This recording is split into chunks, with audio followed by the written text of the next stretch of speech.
Okay, this is my 2019 Expedition, and I got problems with the O2 sensor. Let me show you what happens.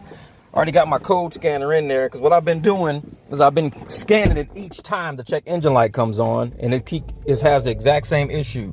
So you'll see in a second. Okay, my check engine light is still on with the car running. So, yep, it's still got the same sensor on there, the same O2 sensor. So let me run my code real quick and show you what I'm talking about. Okay, so for those of you who don't know what I got the OBD2 sensor down there, and then I got this little car scanner app right there. It's like not the bottom row, but the row above that with the little white engine on it says car scanner. I'm gonna open that. So with the car, this works with the car running. You don't just have to put it in the on position. It works. Now, go all the way to the bottom, you hit connect. Now, normally, when the car is running, the code won't allow you to read it. With some of these code readers out there, it won't allow you to read it. Hold up for a second. Do I even got my... Oh, Bluetooth has to be on. All right, now Bluetooth is on. All right. Hold up for a second. OBD2. OBD2, done. Connect. All right. So let's connect it real quick. When that diagnostic turns blue, then I know it's good to go. See, now it says diagnostic trouble codes. That's blue. The car's still running. I tap that, and it says it wants to check my ECU and my TCU through the OBD2. And I go, okay, I'll hit read. I hit read real quick, and then it says my 2237 heated O2 sensor, bank 1, positive control, whatever. Positive current control. So this should be on bank 1 is whatever side your number 1 spark plug is on, and sensor 1 is the one before the catalytic converter, I believe. So you should have two sensors per catalytic converter, one in the front, one in the back. The one in the back is downstream, that's 2. This is upstream right here. So I can tap it and it'll show you, it will say BMW, because that's the last thing I was running right there. See, BMW. So it says bank 1 sensor 1. This means the engine control module has detected an electrical fault or open circuit of number 1 oxygen sensor located before the catalytic converter on the bank 1 side of the engine. So bank 1 is whatever side is your number 1 piston. So with your spark plug and everything like that. So I'll go back into it. I'm not going to clear it. I'm going to leave it like that, because once I run it, when I reinstall it, I'm going to run it, and I'll show you whether or not it pops up a code or not. If it still pops up a code, I'll probably have to clear it, but I don't think it will.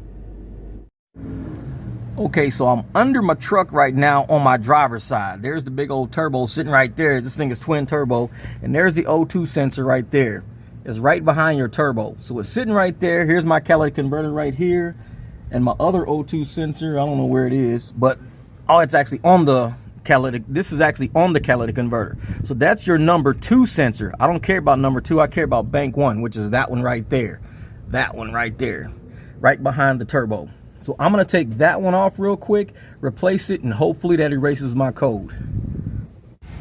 Okay, now to unclip it, you got to go through the top of the engine. You could probably reach through the bottom, but I'm going to go through the top because it's so easy. Now, right behind this EcoBoost right here, you can see that little white clip right there. That's where it is. That's the end of your O2 sensor right there. There's a little red, mine is like red right there. And let me scoot it back here for you if I can do it. Hold up. Let me turn the camera around. Okay, so now I'm recorded this way so you can see that red tip right there? That's my O2 sensor. I mean, I'm going to show you how easy it is to get to it. I'm going to back up real slow. See, right out of the engine. So you're going to go straight into the engine like this. And it's sitting right there. Once I unclip that, I can go up under the bottom, untighten that O2 sensor, and reinstall a new one. I mean, this whole job without recording is probably less than 10 minutes. Okay, and this is my new sensor right here. It's OEM quality, but I don't think it's actually OEM. I only pay like $30 for it. OEM probably runs about $100, but I'm gonna try it and see exactly what happens. Okay, you got 2 options to get this thing off. Use a 22mm socket, or just use a here's a O2 sensor socket. It's got the open side to it right here. You can use that, and like I said, you crank it to the left one good time, should pop that thing right out. Okay, so I turned it more my way. So that's how you get it out. See that red piece? there's a tab on the back end way back here. So the tab, you'll push the tab down and you'll pull the sensor out. So you're going to push the red part down, pull the black part out. I wish I had two hands. I wish I could have a camera show you how I do it, but you can look at it. You can see the tab where you push on the red and just pull that black tab straight down. So that's my ode right here. Here's the ode. You can see it all. I mean, that thing is beat. It's done. That thing is, that's the stock one right there. I can tell. And usually you could tell because that red piece comes on the stock ones. This one has a black piece. That's aftermarket, so that's black. But you've got the exact same, you know, tip to it and everything like that. I said, this thing is just shot. So hopefully when I put this in, I mean, the signal will go away. And I got mine off with the 22. That just seemed to be the easier one. Using a 22 wrench, I mean, I got it. And I put this in, I put the open end on the actual socket. And I held that part with one finger. And I just bumped it with my fist, like boom, bumped it like that. And it cracked it and it just slid it on off. But yeah, this thing was on there pretty good. So it's basically easy to get them off. Okay, got everything buttoned up. Here goes the moment of truth. Let's see if I start this thing up and the check engine light stays on. Here we go.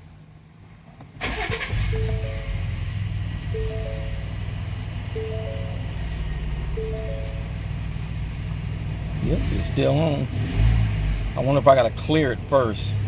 Not sure if I gotta clear it or what. Because usually a check engine light, especially for an O2 sensor, you gotta drive it like, you gotta clear it and drive it like 100 miles and then it'll stay off.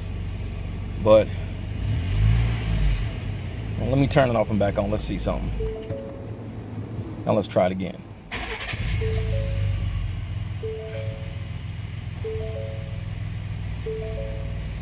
Nope. It's still off. Well, I know if I clear it and it pops right back up, then we got a problem. Let me clear it real quick. Okay, here I am. I'm gonna go back into my code scanner. Let me make sure it's still hooked up. Yep, I think it's still hooked up. Let's read it. Let's read it and see if it pops up again. Yeah, so 2337, okay, pending. So let's go clear. Clear only found in DTC. Okay. All right, now that's gone off now. Let me show that that went off. Hold up. So now you can see it's not on there now because I hit clear DTC. So that's off. All right, hold up for a second. Let me go back into here. Get out of that. Okay, that's clear. So far, nothing back. Let's back out of it. Let's disconnect. Let's turn the engine off real quick after it's done. Okay, disconnected. Now let's start the engine back up and let's see something. No check engine light. Hey, hey, hey. And that thing would always pop up real quick. Hold on, let me show you what I'm looking at now. Hold up. So there it is, no check engine light. So it didn't pop, nothing popped up. So we're good with that. All right, so I'm gonna go drive this thing. I gotta go put some gas in it anyways. If the light comes back on, I will let you know in the comments. Now, I'm gonna do an update on this thing in a few days to let you know if the light came back on or if everything's good. I think everything's good because it runs good. Check the comments in a couple of days.